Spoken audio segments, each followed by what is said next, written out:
আমি যতটুকু জানি এখন পর্যন্ত যে ডেঙ্গু গত মাসে যাচ্ছিল তার থেকে এখন ডেঙ্গুর বেশি দ্বিগুণ বেড়ে গেছে।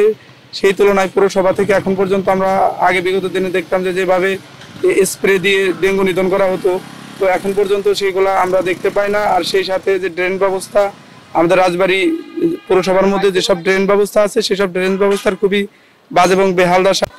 মানে আমাদের ওষুধপাতি কিনে আনা লাগতেছে, সিস্টারদের ডাইকে আনা লাগে, এটা সেটা করা লাগে। আর অবস্থা মানে এই যে আপনার ভিতরটা নোংরা বেশি, দেখা গেল সকালে এটা দুপুরে করে, দুপুরেটা রাতে করে, এই তো।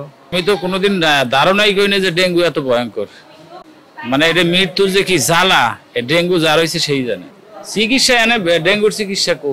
আমার তো ডেঙ্গু হয় নাই। হ্যাঁ, আমার ডেঙ্গু যাদের হয়েছে তাদের সাথে আমার ভর্তি রাখছে।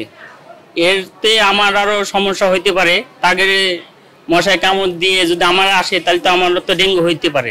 গত বছরের তুলনায় এই বছরে ওষুধ ছিটানো একেবারেই নেই, তারপরও যেটুকু ওষুধ ছিটানো হয় এটার যে কার্যকারিতা আছে আমার বলে মনে হয় না।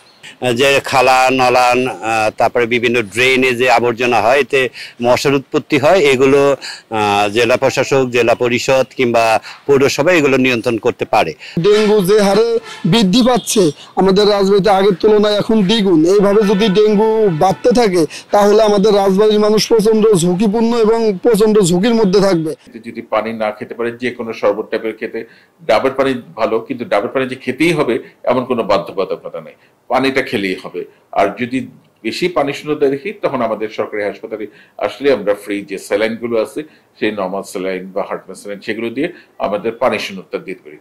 ডেঙ্গুতে যে পানি শূন্যতা হয় এটা অনেকে জানে না, সবাই শুধু প্লাকেট নিয়ে করে, কিন্তু পানি শূন্যতার জন্য অনেক সময় যে দেখা যায় ন্যাচারাল ব্যাকটেরিয়ালাইসিসের সুরক্ষায় ফ্রেশ ও অ্যাক্টিভ সব সময়। এখন ধুলাবালি জীবাণু ঘাম ক্লিন বোল্ড রিমার্ক। আপনার ফুসফুসে বা পেটে পানি চলে আসতে পারে, রক্তক্ষরণ হলো না, তো এমনও হতে পারে। এই জন্য আপনি যখন প্রথম 2-3 দিন পরে ডেঙ্গু পরে যদি ভালো ফিল না করেন, দেখা যায় আপনার প্রেশার হঠাৎ করে কমে গেল, দুর্বল হয়ে গেলেন, পড়ে গেলেন, অবশ্যই হসপিটালে চলে আসবেন। আমরা পরবর্তী চিকিৎসার জন্য আমাদের টিম রেডি। কাভার ড্যান, মশার ওষুধ এইগুলো না থাকার কারণে আমরা কিন্তু আমাদের কার্যক্রম গতিশীলতার সাথে আমরা কার্য সম্পাদন করতে পারছি না। মাল আছে, ময়লা আবর্জনা আছে, সেই ময়লা আবর্জনা আমরা কোন যানবাহনের মধ্যে পরিবহন করব, আমরা মানে অপসারণ করব, এরকম যানবাহন আমাদের নাই।